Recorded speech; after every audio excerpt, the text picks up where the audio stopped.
Hey guys, good day. This Billy Cox touching base with you guys on your first essay and test. A couple of you guys have had a few questions, and I wanted to clarify a couple of points for you. Your essay, it is due on 2/13/2016, 11:30 p.m.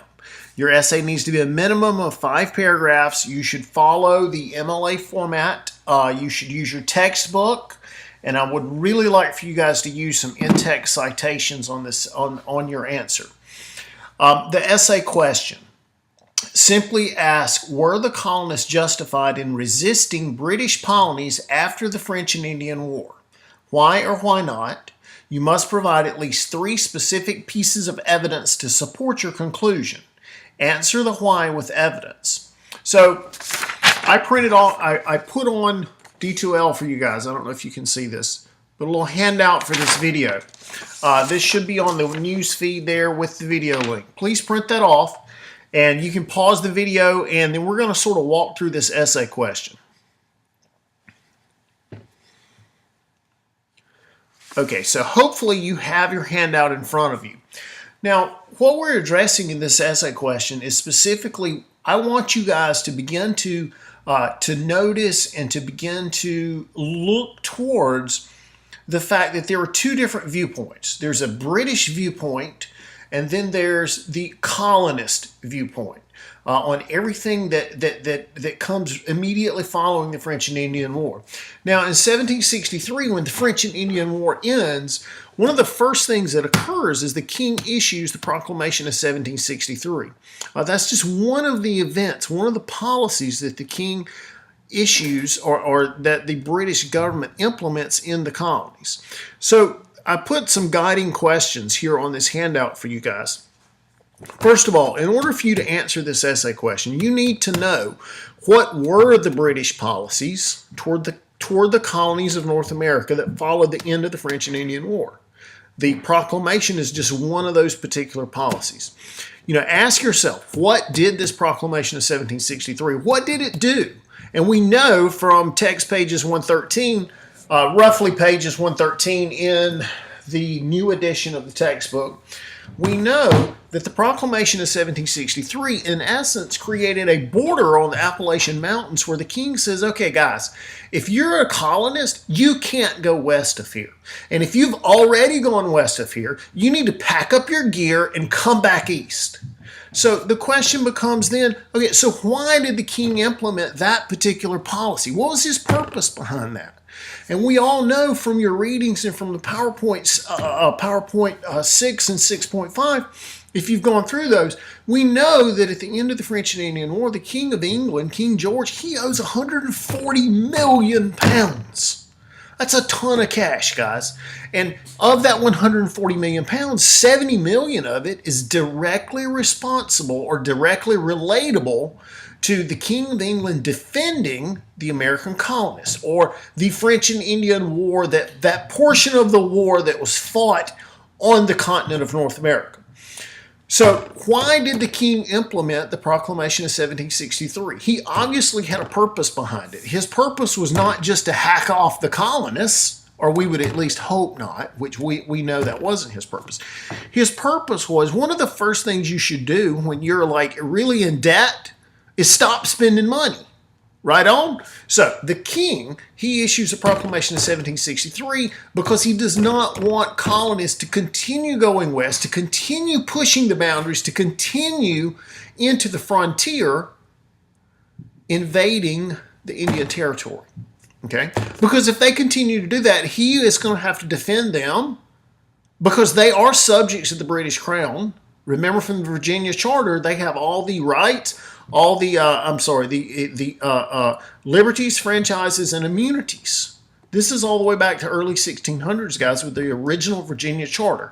Englishmen born in the colonies are just as much an Englishman as those born in London, England, or Liverpool, England, etc. Okay, that's important to remember. Now, with that comes with those rights, we assume comes certain responsibilities as well. But let's get back to the Proclamation of 1763. So that is just one of the policies that's implemented at the end. Now, what was colonial reaction to this one particular policy? What did the colonists do? Think about it for a moment. The colonists, they completely ignored the king. They pressed on. In 1 year, after the French and Indian War, after the proclamation, there were over 1,000. Wagons, groups of settlers that went through Salisbury, North Carolina, what would become Salisbury, North Carolina, into the western frontier across the proclamation line. Now, what does that say to the king? Think about it. The king has all power. The king and the parliament have sovereignty. Okay, sovereignty is ultimate authority. So the King of England sees that his ultimate authority or his sovereignty is being completely ignored by the colonists. Now, here's the question. Were the colonists justified in their reaction? So their reaction was to completely ignore the king, completely ignore his proclamation of 1763. Were they justified in that? That's the question we have for ourselves. Now, you need to support that with evidence. So let's go through a little exercise. So were they justified? How could we submit that they were justified? Well, first of all, the Virginia Charter did not have a western boundary. Okay? Why did people move to the New World? Remember primogeniture? From the first chapters of the text, primogeniture stated that the landed estates went to the oldest living male heir. Okay? So we've got all these guys coming over there looking for a better life. Great English migration. They're looking for freedoms. They're looking for economic as well as religious freedoms. So these guys are doing a natural thing. The settlers, the colonists that are pushing that boundary, that are going across the Appalachian Mountains, albeit, yes, they are violating the king's order. They are ignoring his sovereignty. Okay? Yes, that is true. But they're also seeking out their economic opportunities. So were they justified? That's a great question. That's a question for you guys to answer, though, not for me. So now, if we carry on this, if we carry on and we press on forward, we end up with this litany of policies, from the Sugar Act, the Stamp Act, the Quartering Act, the Declaratory Act. What are the others?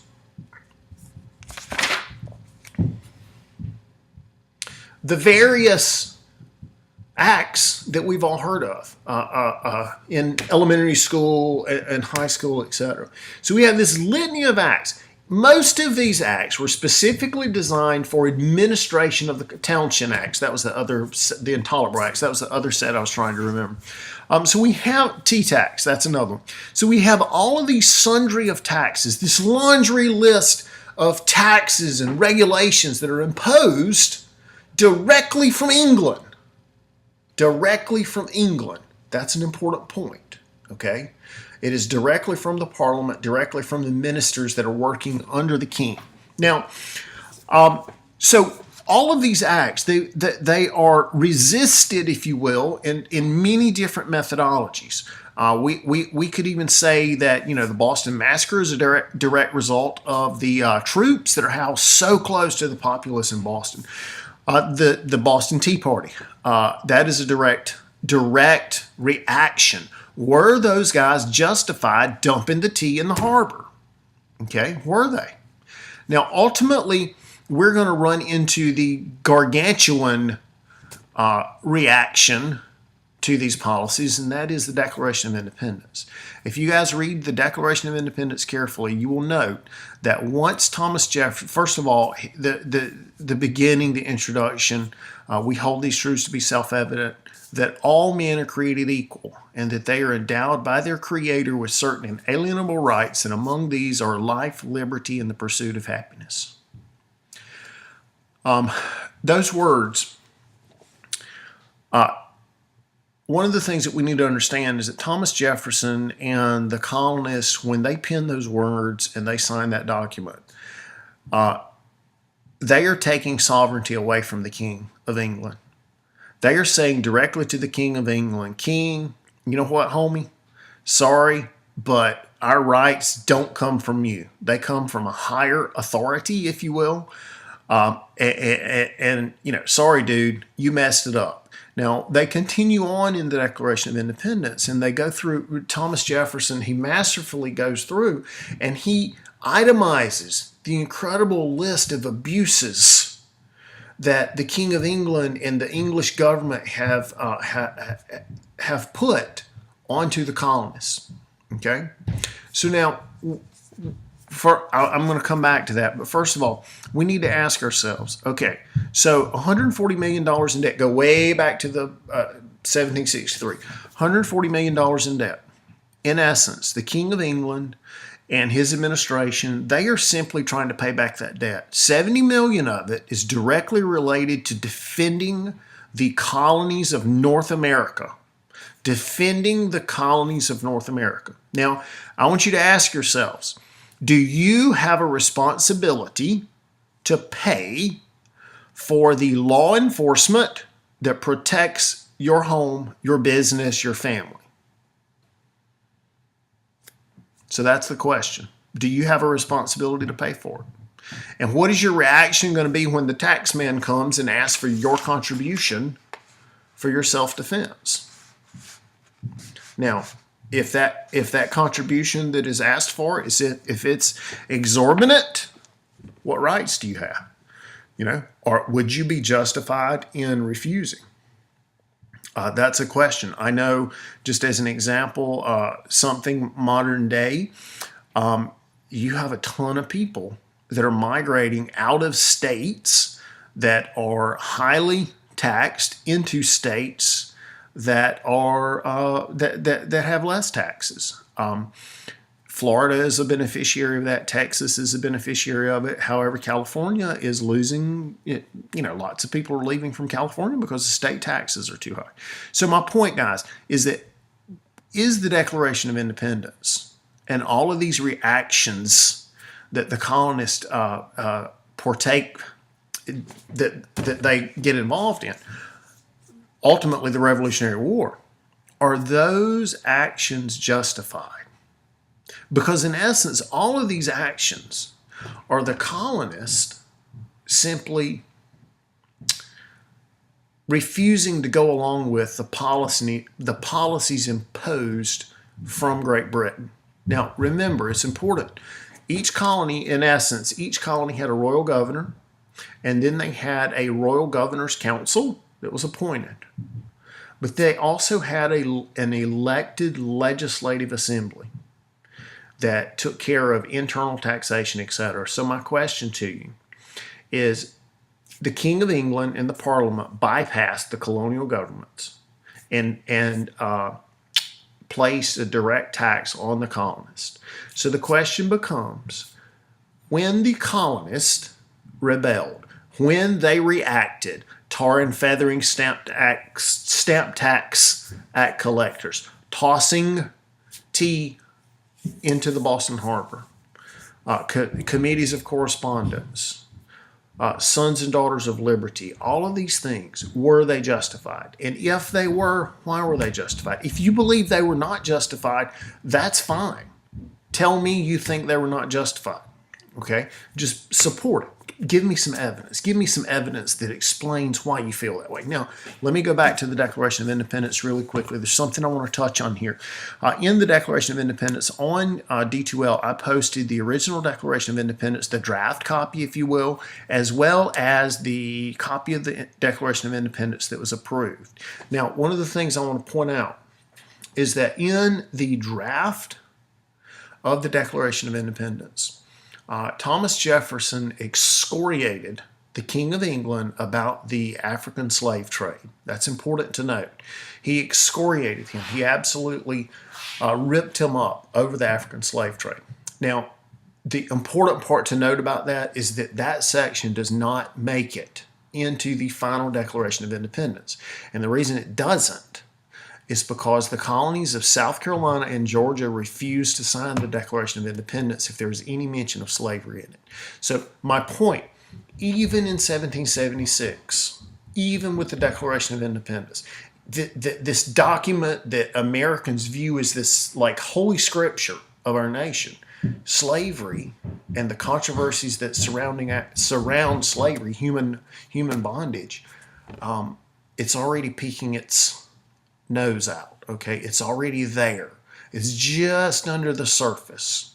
Okay, and we're going to see this continue to come up. In the next unit that we do, we're going to talk about the Constitution.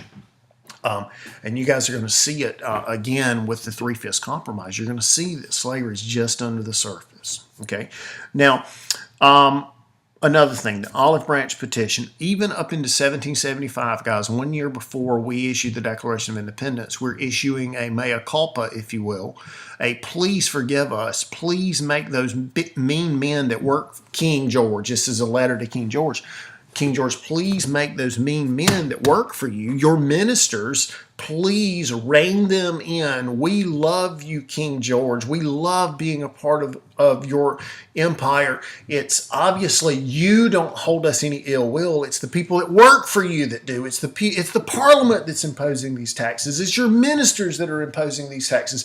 Please, please, please, please, please make them stop. Okay, now it's interesting. Once the king hears the Olive Branch Petition, he basically declares that we're in rebellion. So, at any rate, so the question, back to the essay question. Okay, were the colonists justified in resisting British policies after the French and Indian War? Why or why not? Provide me with 3 specific pieces of evidence to support your conclusion. Okay, guys, right there.